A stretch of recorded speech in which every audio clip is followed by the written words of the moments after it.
Welcome to Far Realms Radio. I'm Skylar. And I'm Justin, This is our podcast of many things. where we give you eldritch advice to improve your Dungeons & Dragons games. Let's dive in.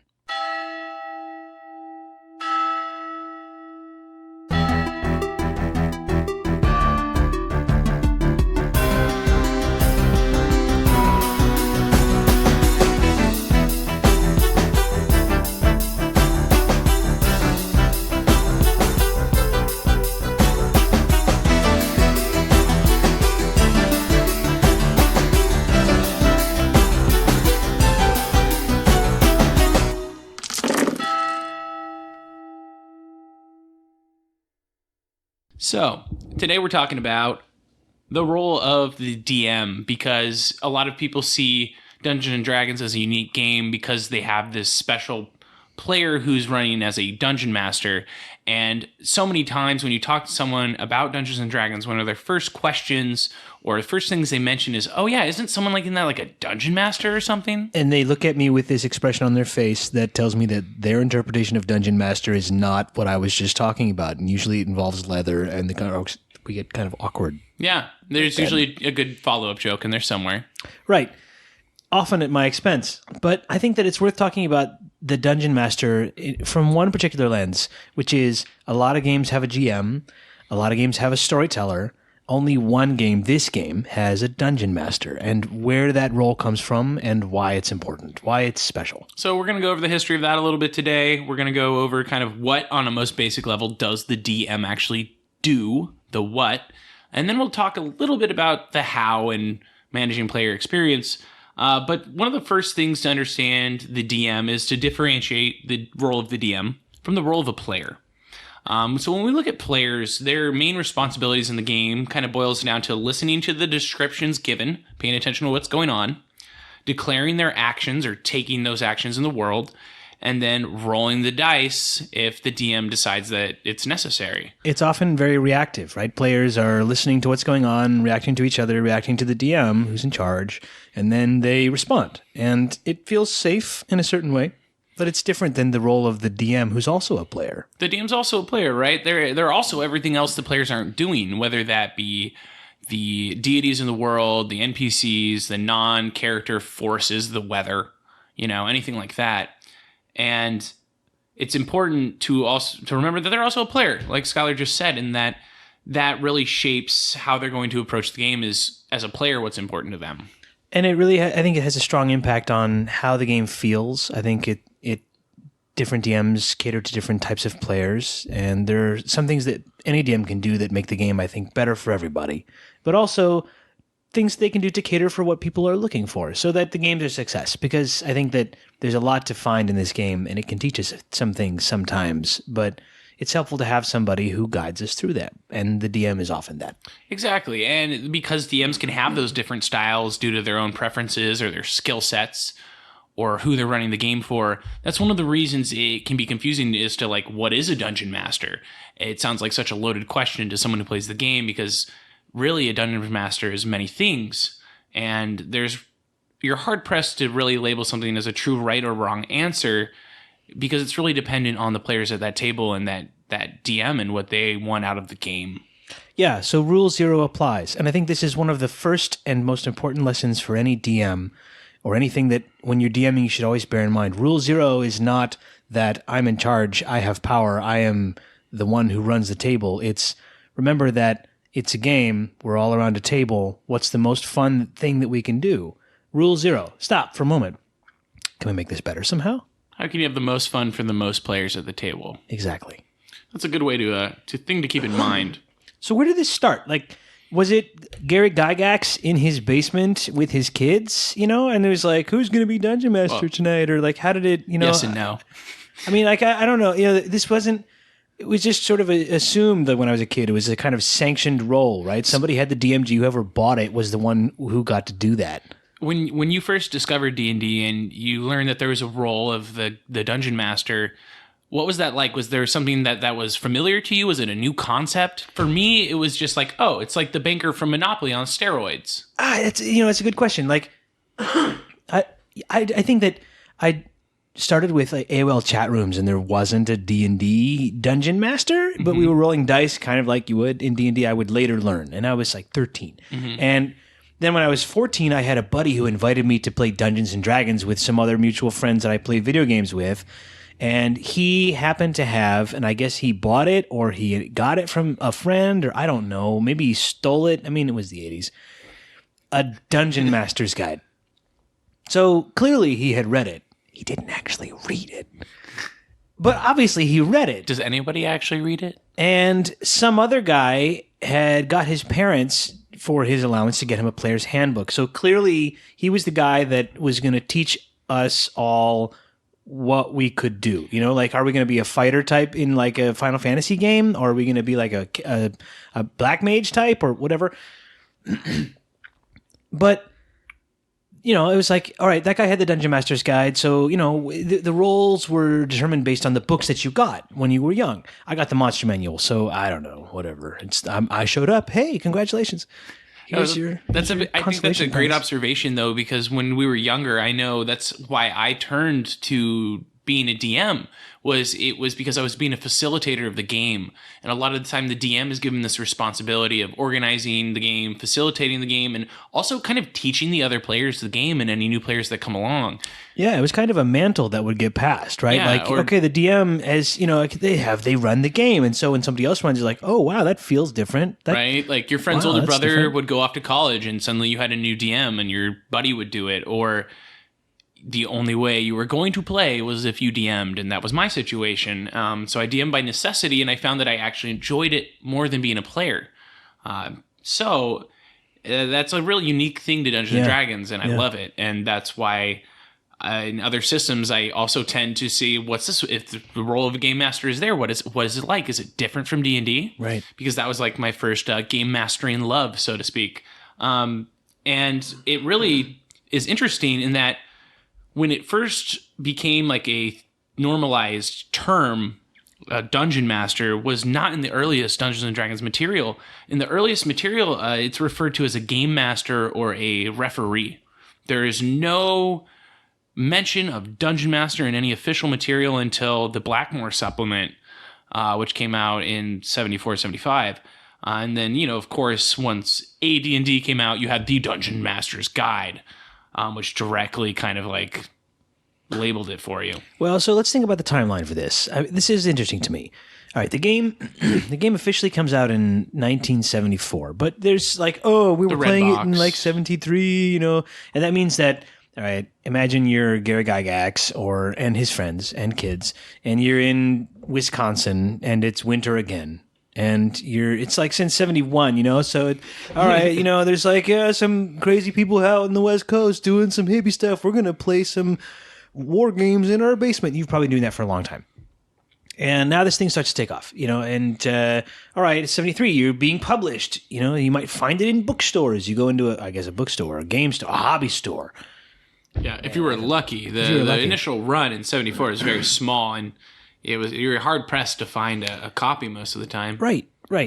And so you pick up this thing, and it's like kind of a rules set for playing pretend games on the table. And then a year later, that's the only game you have. Like there aren't even really video games yet, right? It's the 70s. You don't have like an Atari even. You had some old war games like Chainmail that the Dungeons and Dragons was based on, but not much else aside from board games. Yeah, board games, and maybe you'd go to a pinball arcade. And all right, so now there's a game that you can play that you can change it up as much as you want. You know, you can just reconfigure it. You can play it again and play it again and play it again, and it's going to be different every single time. And somebody's got to run that game, apparently. That's part of the referee, I guess. And then another supplement comes out. There's a new one. It's the only new one. You know, it's like you go to Blockbuster, if you remember what that is. You know, and like, oh, wow, what came in today? You know, like, what can I rent? That's a new rental. I think that's a big difference from the war games of the time is that you could play D&D every week, and it would be different every week. When war games really came out of a tradition of reenacting old historical battles. Now, it wasn't always the case. You had war games that did, you know, other things. However, that was where that really came from, and it was a big spirit to war games was that reenactment aspect. Maybe the outcome was slightly different, but there was always that like nod to history in those war games. Yeah, I mean, and there's a lot of this kind of reenactment too about the Civil War in the U.S., right? Like what the reenactors, what happened at the Battle of Gettysburg, Battle of Antietam. It's interesting to think about the logistics. What was interesting about the war game stuff, I guess, looking back, is the level of fidelity they tried to achieve. I think it's just, I don't know, that they were able to translate it to a fantasy setting. They were like, wow, we have all these muskets, we have all these troops and cannons and things, that we're going to do it like medieval style. What if there was also, of course they did. I guess of course they did, because King Arthur stories and all, Lord of the Rings. That's exactly what it was. Dave Arneson and his buddies who were playing Chainmail got bored with doing all these large scale battles all the time. So they started getting creative and being like, okay, and they started scaling down to like, okay, a knight in their units, and we're going to kill this unit over here with this particular unit. And it was kind of the objectives you see in modern day strategy games. They were creating these objectives for themselves. Like kill this infantry unit with the artillery unit was one of their win conditions. And they eventually came down and down and down until they were the knights themselves. And you got these Knights of the Round Table type of tales where they were going into dungeons under castles. And that's kind of where that evolved to. I would have killed to be a fly on the wall in the room when they decided that they were going to call, I guess, Arneson, whoever was running it. No, you're not the game master, the referee, or whatever of this game. We're like, no, you're the dungeon master. The dungeon master. To be anointed at that time, you're like, yeah, actually, I'm the dungeon master. I mean, it's pretty cool. Kudos on you, man. Well, it makes sense because the word game, it's an adaptation of the word game master. Game masters already existed from other games, whether that be like diplomacy or other war games that required one. Like the oldest war game we know of, Kriegspiel, has one. And we're going to talk about that in a moment. But that's the funny thing, is it's really taking the word game master and making it more specific to D&D because it's such a unique thing. And this term apparently, based on my research that I did, it first gained traction in fanzines on the West Coast, like alarums and excursions. It's alarms, thank you very much. Alarums. Alarums. It's a Shakespearean bullshit word. Good. I'm glad I have an experienced thespian here to pronounce it for me, because Bard, get it right. It's Bard. He's a bard. That's, I'm terrible at pronouncing things, if you haven't noticed. That's why you have a bard, obviously. That's why I have a bard to help me out. It's super necessary. So, anyway. When we're looking at where this comes from, though, it goes much farther back than 1974 or, slightly after, when it actually gave the name Dungeon Master. When we're looking at, like, Game Masters, one of the first examples you see is that game Kriegspiel. It is a old Prussian war game. It was invented... Kriegspiel, German, right? Like, I'm going to have Skylar say all the German words right now. Oh, no. So it was... Kriegspiel is war game, literally war game. I mean, literally means war game. It was invented in Prussia, which is now Germany, for those who are confused. Prussia is not Russia. They're different. One has a P. It was invented around 1811, and it was invented by... What's this guy's name? George Leopold von Reiswich. Yes, and he was a retired general kind of dude, and he developed this game, eventually showed it to the king, and it kind of caught on with the high upper class people of the day, especially ex-military guys. They loved this. They were very Prussian. Yeah, and it was further developed by his son, who has quite a name. Georg Heinrich Rudolf Johann von Reiswich. That's his name. That's epic fucking name. 6 names. Yeah, so the dude had a lot of names. He also had some good ideas. I'm impressed. His son, we'll call him Reiswich Jr. For simplicity.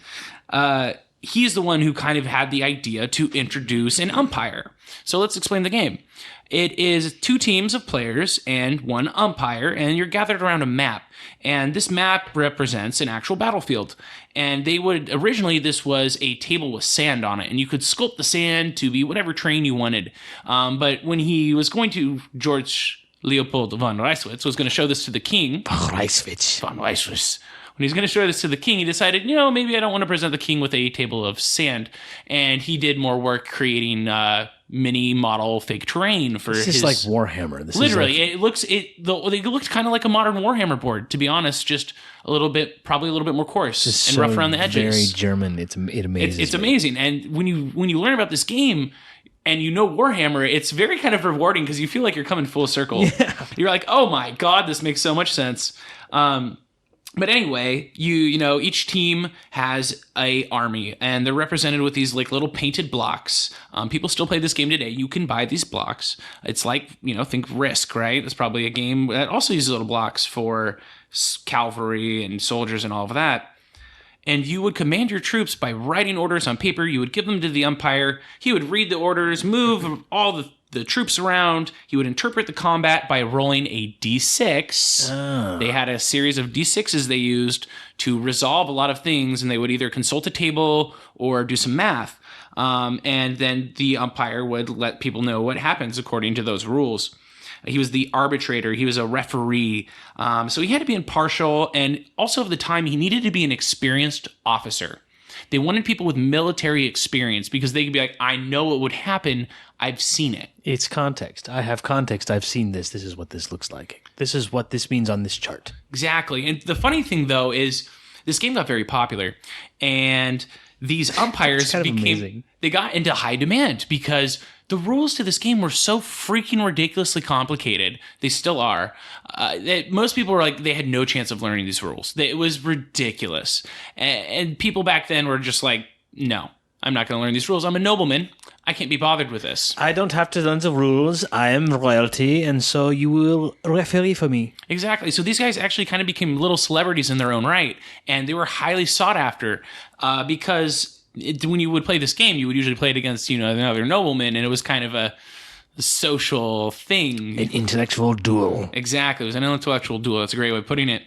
And the funny thing about these guys, though, is they really saw themselves more as a curator of the experience over time than a referee. And there's instances and that's so cool. Variations of this game. I think there's one called like Kriegspiel Free or something like that. And it was an offshoot of the game where people said, hey, these rules are really limiting. I want the referee or the umpire to have more power to arbitrate what's going on because they know to resolve these things. And so it was more of a rules light approach that allowed for more agency to the umpire. That's interesting. The rules tournament version, like your organized play. Exactly. And then your free play, which is whatever you think is more interesting. And my favorite thing is these guys fudge die rolls all the time because they were like, no, my military experience, that wouldn't happen. That's ridiculous. No. Or maybe they didn't want to upset a certain noble, or maybe it was a shitty die roll and it would ruin the narrative of what they were trying to do. It would have been such a great evening if the story ended, but the die. Exactly. And so they kind of saw themselves as kind of curating the experience there. And you can even find a couple like interviews with these guys where they talk about this. And anyway, this is where you really kind of see this role evolve from not just being a referee, but to a curator of the experience of sorts. And that kept evolving over time until we eventually got to, you know, Dungeons and Dragons. People still play Kriegspiel, which is pretty awesome.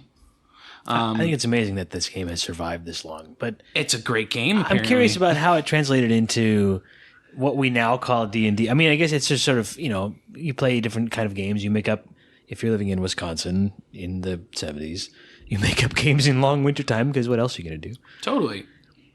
I would. Right. And anyway, this one, it took off, you know, it sort of made it so that this idea of a dungeon master curated a different kind of experience. But I think that there's some magic that happened in the translation of this is not just a simulation of what's real, which is one whole category of war game. I'm going to, given I have so many troops and such circumstance, I need to make sure that X and Y occur. And then how do you fight your opponent on that? To the next leap of, like, I mean, all of those things are plausible. I can think of all of them. I know what they might look like. I know there are men. I know there are trucks. I know there are planes. I don't know that there are dragons. I don't know that there are dungeons. I think there are. I've seen a few old ones, you know?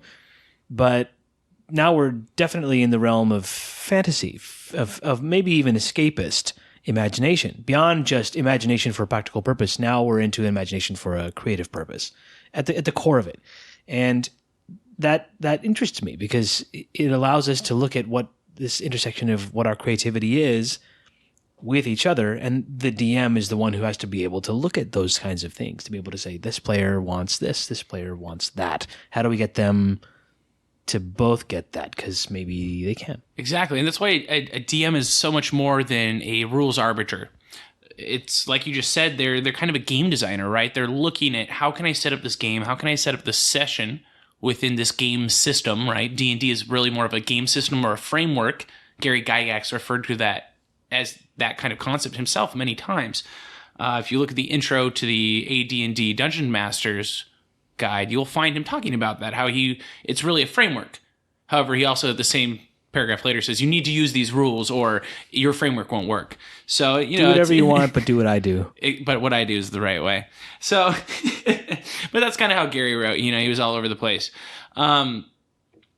When we look at the DM, they're so much more than just a rules arbiter. They are a game designer, right? That's one of them. We kind of have to design that game that we're going to play. They are a player themselves in the game, right? At the end of the day, the DM is a person sitting down at a table to play a game with people they hopefully like.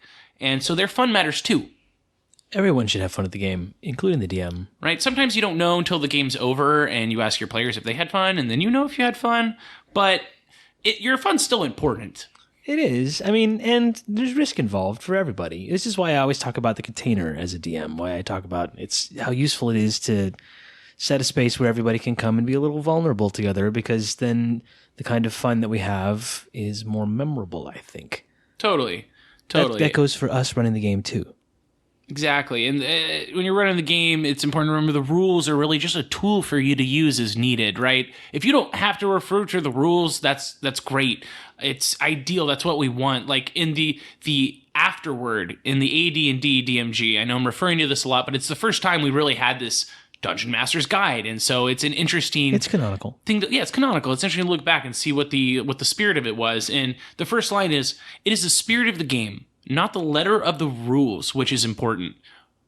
At the end, after you get through this entire book of rules, they tell you, hey, by the way, don't worry about these rules. Right. It's a very thick book, too, especially for its time. That's rule 0, right? Pay attention to the table and do the thing that's the most fun at that moment. Always. It's the rule of cool, I guess you could call it. Rule of cool, yeah. I think that's the modern phrase for that most of the time.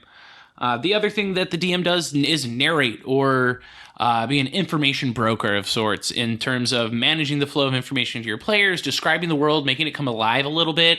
This is one that's usually pretty obvious that a DM has to do this. Otherwise, nothing's happening most of the time. It'd be kind of an awkward game if they didn't. I mean, yes.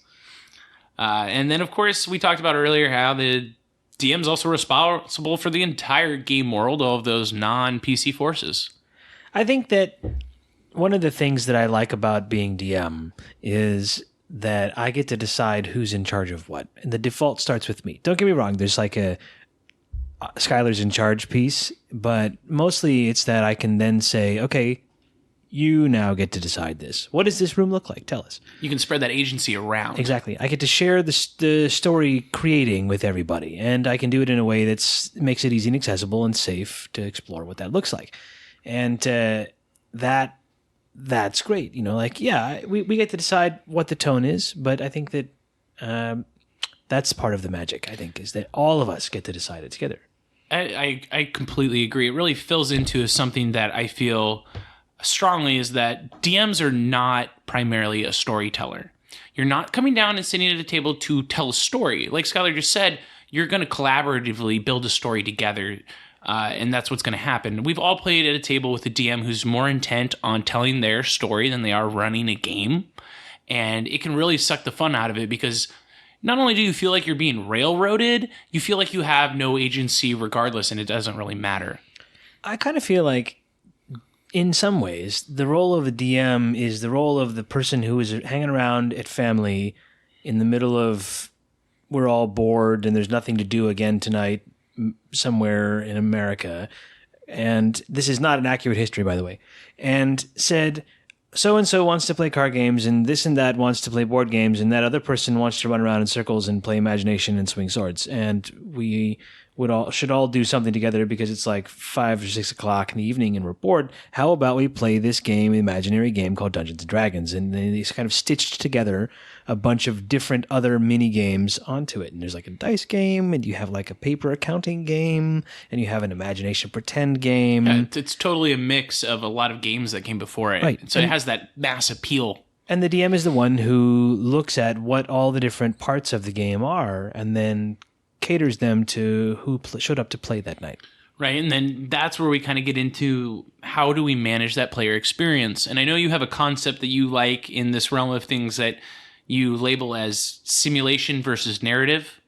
Yeah, I mean, it's not an original thought. I think that one of the things that a lot of DMs talk about is, I mean, now we're very, I guess, sort of reconciliatory today in today's world. I'm really grateful for that. There's a lot of debate in old days of the 90s about what makes role play. And this is back to the debate that I often harp on of ROLL versus ROLE. And that's just really just a way to talk about what people are in the game for, right? Different player types. What are the motivations? Why do we want to play the game? How do we share it with each other? Two of the broad categorizations for the kinds of games you run are you doing a narrative game or are you doing a simulation game? And this is very similar to like kinds of adventures when you think about, are you doing a site-based adventure or are you doing an event-based adventure? And how it affects play is just basically what triggers the next series of rolls that the players have to make. What's the next set of interactions that they have to hit? So a simulation game is player-driven. It's sandboxy. They explore around and they get a good sense of what the bounds are based upon the rules that are applied to them, some mixture of which comes from the book, some mixture of which comes from you. And the narrative one has a different set of rules, some mixture of which comes from the book, some mixture of which comes from the given constraints of the world in which they live and what story each is trying to chase, right? They're both, I guess, in a sense, exploratory. They both have some experiment quality, right? It's like a sliding scale between the two also. Yeah, like it's definitely. not all or one. I mean, I think that it's boring if it's all or one. And I agree. Like, can you imagine like just simulation, like no narrative ascribed to it? go play Sim Earth from back in the day, and I'll tell you the game is boring. I actually, simulators I do enjoy are like evolution simulators. There's no narrative, but it still can be fun because you kind of ascribe the narrative yourself. Yeah, I mean, and that's explicit in D&D, right? Right, and yeah, you have to do it more yourself in that, but D&D gives you tools to do that. Because it really, at the end of the day, right, it's kind of a simulation system. It's up to you, the players, to get the narrative from it, or maybe, the narrative sometimes is a product of that simulation. Like, oh, this happened and this fits into our narrative this way. I think that looking at how you can get players to engage with the simulation to create that narrative and have power in doing that is super key. And I think a big part of doing that is getting your players to engage rather than explaining when it comes to information. Yeah, I mean, this is one of the challenges of the DM. It's easy to fall into the trap of I need to make my players have a good time. It's easy to fall into the trap of I'm responsible for everybody's fun. And to some degree, the DM is. But to some degree, everybody at the table is. Everybody's a player. Everybody shows up and is responsible to have a good time and to share a good time with everybody else. That's how the game is built. Also, the DM is the role that has the responsibility of looking at everybody else's fun and comparing and making sure that it doesn't tip too much this way or too much that way, paying attention to that. And I think that that's one of the core things that we need tools around, or we often can share tools around. Like Session Zeros are a good example of it. We've talked, I think, a little bit elsewhere about lines and veils. What are the things that we want or don't want in a game, and also how do we? I mean, this boils down to like the tone of the game. Is this going to be more of like a fighty style game for more power gamers? Players might ask. Or is it going to be more of like I have noble intrigue and we should all write up characters with 50 pages of whatever. And the DM would be like, you know what, it's my job to say you can write up your story and I'll engage with you at that level. And then you can build a character for killing waves of orcs at a time. And I promise I will throw them or other things comparable at you. And I think setting those expectations is very successful and very important. That's a big part of your job as a DM, is to manage people's expectations, so that, you can make sure they're having fun. And that's why strategies like session zeros are so handy, because it actually gives you a space and a time to specifically address those things. And when you set up a campaign, session zero is a great way to make sure you're all on the same page. And if you check our episode on session zeros, you'll know exactly what we're talking about. So I've pontificated a little bit, and I'm feeling parched, and I think I would like to stop out for a brew someplace. Well, there's conveniently a tavern right here. Yes. Right here. This is my favorite part of all of our discussions. We should stop at the tavern. Let's do it.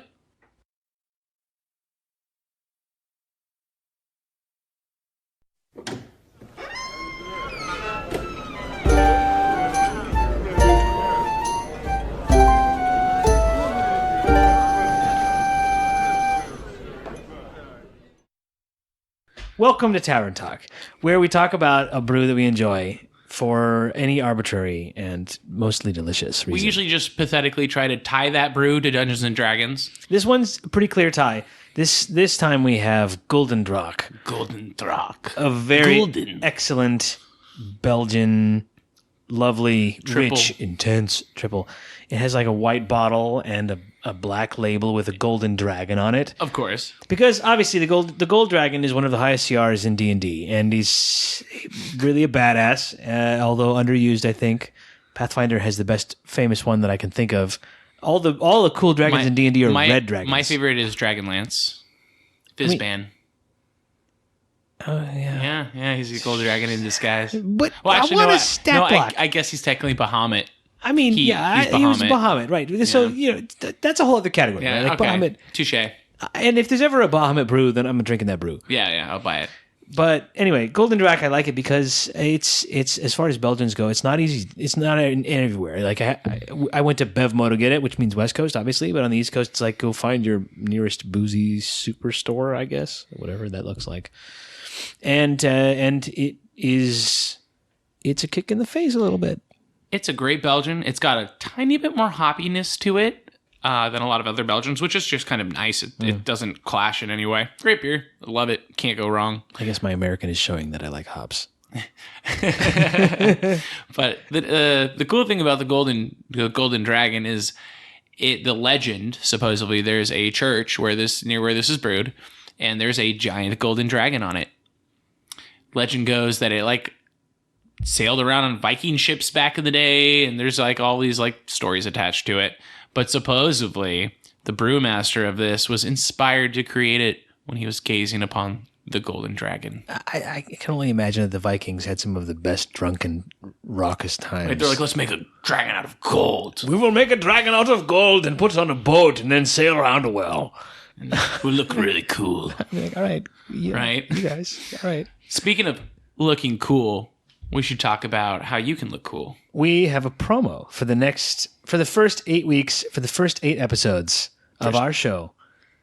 And the promo is, if you share our show, if you share it with a friend on Instagram, on Twitter, on whatever, you could send us proof of you sharing the show to email farrealmsradio@gmail.com. However you want to let us know. You can add us on Twitter at farrealmsradio. You can add us on Instagram. We'll enter you into a raffle with everybody else who has done so for the first 8 weeks. And if you win, then you get the Deadly Trio, the core rule books, Monster Manual, DMG, and Player's Handbook, which make an excellent gift. I know some of you have them and you're like, bro, I already have these books. However, you can never have too many PHPs at a table. It's a great way to pressure someone into playing Dungeons and Dragons with you. If they're on the fence, give them the books. What sunk me. Maybe even just the Monster Manual. It was exactly that. The Monster Manual is very creative. That was it for me. I mean, me too. I think that they make excellent gifts and are always useful to have at the table. So share the show. Get some sweet books. We also will really appreciate it. Thank you for listening. Until next time, we should go back to the show. Let's go back to the show. Back to the show.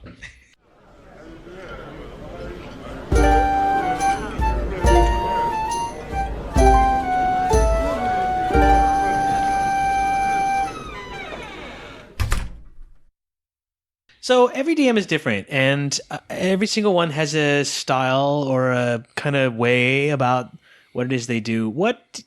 Could you if I was going to put this on a video game and it was like Mario Kart or Smash maybe or something, and I'm like looking at my different characters and I can see their strengths and weaknesses. It's an RPG. No. What's your stat block? What's your DM stat block? DM stat block.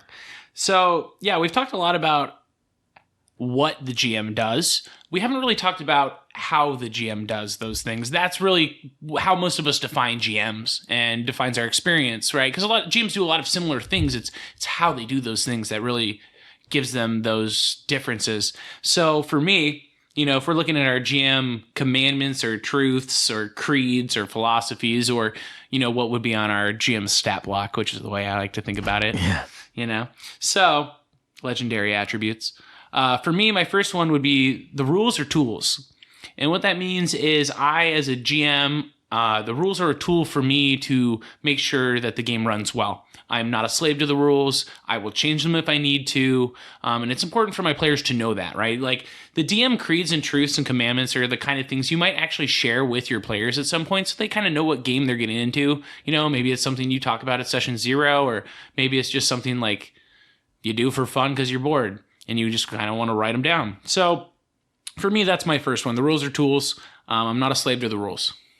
That's a good one. I think that would be like a multi-attack, and it would be like multi-attack. Justin has a +8 when using multiple rule sets. He gets to make 2 lookups per round. I do sometimes. It's the problem using a lot of homebrew. Yeah, I mean, it's really useful. I think so. There are a few times. You asked this of me before, and I didn't have anything on the fly I'd thought of, but it makes perfect sense. And I think where I am now is that my first one would be probably what I call, this would be a legendary action, theater of the mind. And it would be that we can all come together and experience what I believe is true about stories, in that we have some narrative. We walk into a theater, and it's a dark theater, or it's a movie theater, or it's a home theater, or it's a table. And we come with our expectations about who the characters are, and we find one that we like. And we follow that character's struggles, and we go through ordeals with that character, and we take our feelings back at the end of the night. And we feel a little bit different, and probably because we overcame some things in that. And that's all in our head and in our heart. We watch it on a live performance. We see it on a movie, like go watch Endgame. God, it made me cry so many times. But it can happen anywhere that we decide to tell stories with each other. So the tools of that story look like a bunch of different things, which are combat and puzzles and events and role play and all kinds of things. But that theater of the mind, that vulnerability to come in and have that experience, that journey to some place you weren't at the start of the night, that's my legendary action. I like that. I think it's annoying how theater of the mind is always just relegated to this term we use to describe combat, when really theater of the mind is most of the game. It's all theater of the mind. It's all theater of the mind. Even the miniatures on the table is theater of the mind. All of it's theater of the mind. They're all abstract representations, and you're describing what your character looks like. Tools. Theater of the mind, exactly. That's a great one. So I learned that from the LARPers. I'm not a LARPer, but I respect them. They taught me that. I give them that. They're dedicated folks. They are. Because I just sit at a table and roll dice. I'm good. What's the second one for you? All right, stat block continues. Stat block continues. So for me, my second one is in my players I trust. For me, I have to be able to trust the players at my table. And I'm going to do so intrinsically unless I have a reason not to. I'm going to trust my players are being honest on their dice rolls. I'm going to trust they're honestly tracking their HP. I'm trusting they're crossing off their spell slots. I'm not going to be suspicious of my players. I'm going, until they give me a reason to assume they're cheating or I need to keep an eye on them, I'm going to trust them inherently. And this is a big part. I need to be able to do this. It's a big part of for how I run a game. It lets me run larger tables. It lets me run more complex combats because I can do things like give initiative to a player and have them run it. I can give NPCs to a player and have them run it. I'm not one of those DMs who goes farther and has a monster wrangler and will actually let a certain player who they trust control mobs for them and just run them optimally. I've done that. It's interesting. It could work.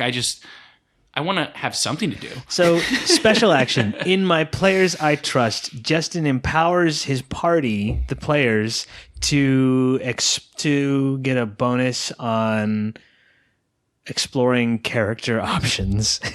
Bonus to insight. Yeah, there you go. I like that.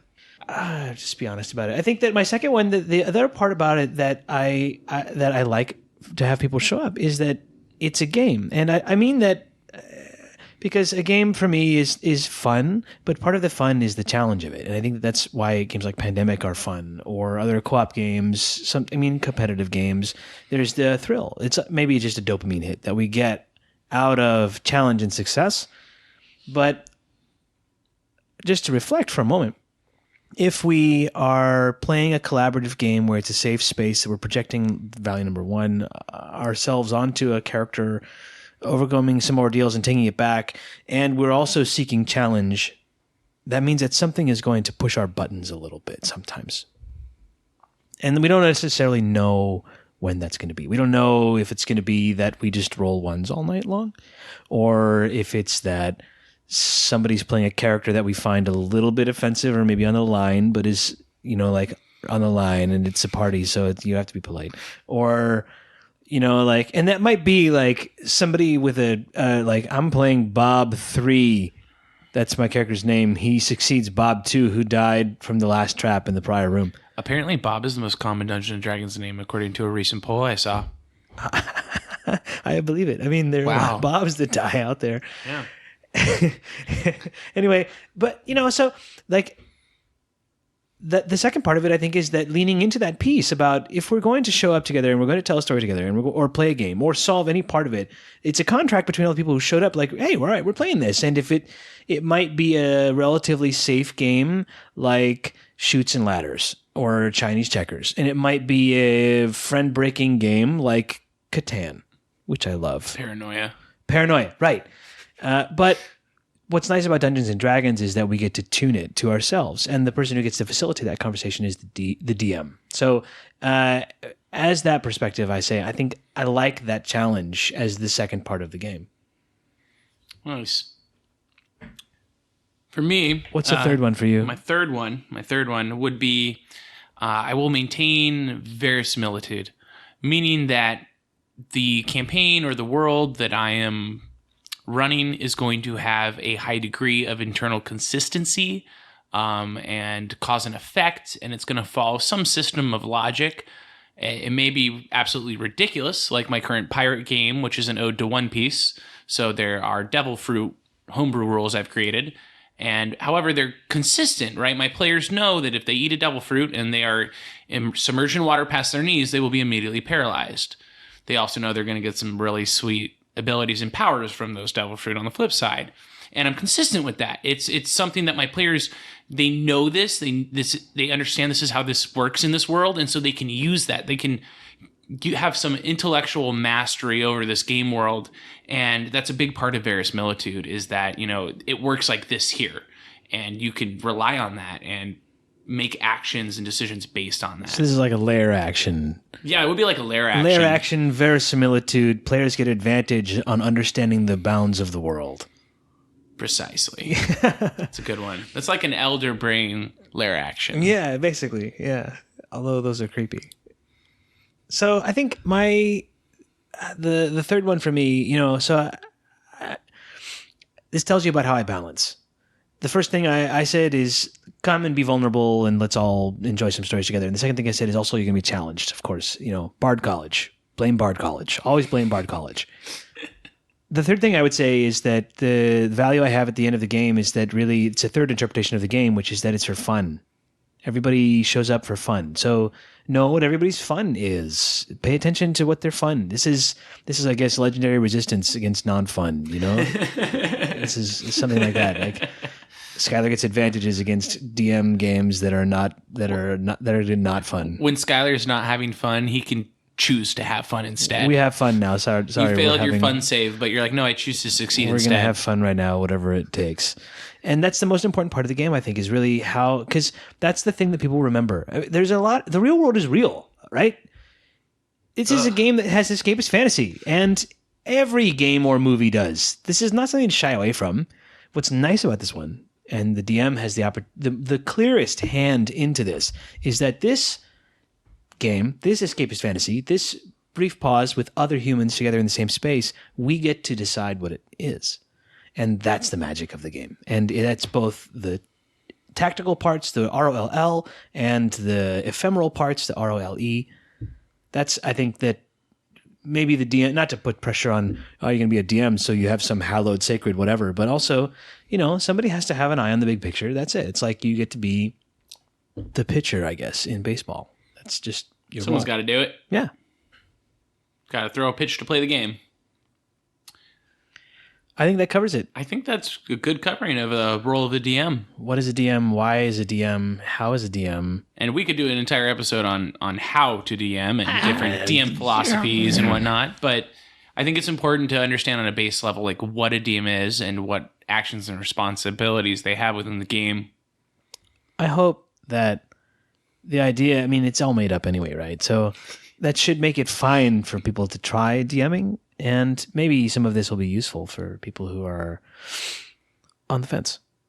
Give it a try. DMing is a great experience. You may try it and decide it's not for you, but you will immediately have more appreciation for the game as a whole, more appreciation for the dungeon masters you've had in the past and you will have in the future, and it'll make you a better player to see the game from a different perspective, from the other side of the table. Until next time. Have a good one. Well, that was way better. See, I told you, when we're less sober, we're way better.